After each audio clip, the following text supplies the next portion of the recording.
हमारे सहरसा के नेताओं की सबसे बड़ी कमजोरी यही रही है कि एक दूसरे पर आरोप प्रत्यारोप करना।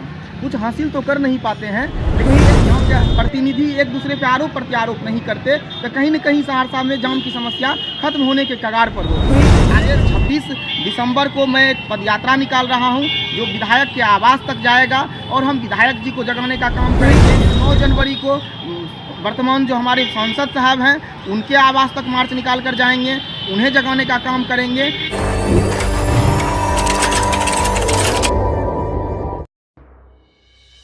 राजनीतिक का भेंट चढ़ा सहरसा का रेल ओवरब्रिज। सहरसा में रेल ओवरब्रिज को लेकर सियासत लगातार जारी है।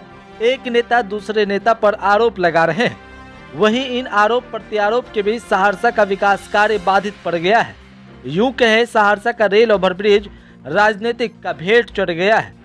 लगातार रेल ओवरब्रिज को लेकर आंदोलन भी जारी है। वहीं रेल ओवरब्रिज को लेकर लगातार आंदोलन कर रहे सोहन झा अब सांसद और विधायक के आवास का घेराव करने जा रहे हैं। साथ ही साथ सोहन झा जनप्रतिनिधियों के बीच एक संदेश भी दे रहे हैं कि आपस में ना लड़े। इस लड़ाई से सहरसा के विकास कार्य में बाधा पहुंच रहा है। शहर का विकास कार्य ठप हो रहा है।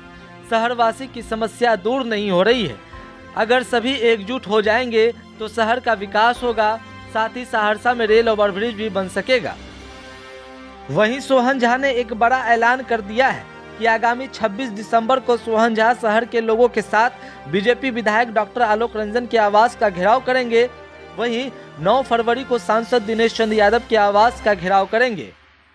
आप किस तरह से देखते हैं? देखिए, अभी जो वर्तमान दौर देख रहे हैं, जिस तरह एक नेता दूसरे नेता पे आरोप प्रत्यारोप कर रहे हैं, ये कहीं से उचित नहीं है। हमारे सहरसा के नेताओं की सबसे बड़ी कमजोरी यही रही है कि एक दूसरे पे आरोप प्रत्यारोप करना। कुछ हासिल तो कर नहीं पाते हैं, लेकिन एक दूसरे पे आरोप प्रत्यारोप कर एक दूसरे को नीचे दिखाने के चक्कर में जो सहरसा का कुछ भला होने वाला भी होता है उसे भी बिगाड़ बैठते हैं। आज सहरसा का ओवरब्रिज को ही ले लीजिए आप, ओवरब्रिज बन रहा होता या बन गया होता, अगर क्रेडिट का मामला नहीं आता, नेता एक दूसरे को नीचे दिखाने में नहीं लग जाते, यहाँ के प्रतिनिधि एक दूसरे पे आरोप प्रत्यारोप नहीं करते तो कहीं न कहीं सहरसा में जाम की समस्या खत्म होने के कगार पर होती। तो ये कहीं से भी अच्छा नहीं है। अरे सभी नेताओं को मिलकर सहरसा के जो लाखों आम जनता है जो इस विकराल दुख से झेल रही है उसे जगाने का काम करना चाहिए। आज मैं लगातार संघर्ष कर रहा हूँ और मैं हमेशा से कभी क्रेडिट के चक्कर में नहीं रहा हूँ, क्योंकि मैं कोई सांसद विधायक नहीं हूँ। आज ओवरब्रिज बनेगा भी तो उस पर अंकित वही जनप्रतिनिधि का नाम होगा, नाम हमारा नहीं होगा। लेकिन हम सहरसा का विकास चाहते हैं। हम चाहते हैं कि हमारे जो लाखों सहरसावासी रोज उस जाम में से जूझ रहे हैं, वहाँ लगातार घटनाएं घट रही है, वो रुक जाए, हमारा सहरसा जाम मुक्त हो, सुंदर हो। और इसके लिए हम आपके माध्यम से अपील करना चाहेंगे सभी जनप्रतिनिधियों से, सभी सहरसा के शुभचिंतकों से और नेताओं से कि आप लोग आपस में लड़े नहीं, एक दूसरे पे आरोप प्रत्यारोप नहीं करें। अभी समय है, आप लोग एकजुट होकर के सहरसा की समस्याओं से लड़ने का काम करें। आगे चुनाव है, इसको किस तरह? आगे चुनाव है, अभी मौका है। अभी हम अगर सरकार पे दबाव बनाने का काम करेंगे तो निश्चित रूप से सहरसा का विकास हो सकता है, ओवरब्रिज बन सकता है, जाम की समस्या खत्म हो सकती है।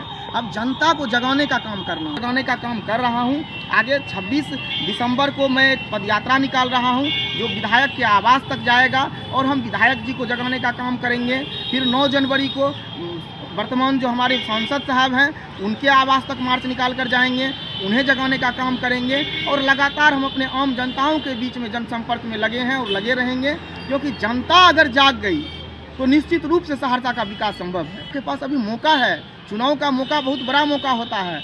अभी जनता अगर जाग जाती है तो निश्चित रूप से सरकार पर दबाव बनेगा और ओवरब्रिज निर्माण कार्य आरंभ होगा। जनप्रतिनिधियों से क्या अपील आपकी है? हम सभी जनप्रतिनिधियों से अपील करते हैं कि आप लोग इस तरह आपस में आरोप प्रत्यारोप का काम न करें।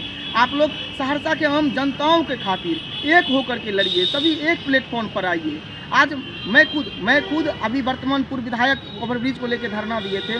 मैं उनसे मिलने भी गया था, किशोर कुमार मुन्ना भैया से। उनसे मिल करके आग्रह किए थे कि भैया आप भी आइए, हम एक साथ अगर आप सभी एक साथ मिल करके काम करेंगे, सड़क पे निकलेंगे तो निश्चित सहरसा का विकास संभव हो पाएगा।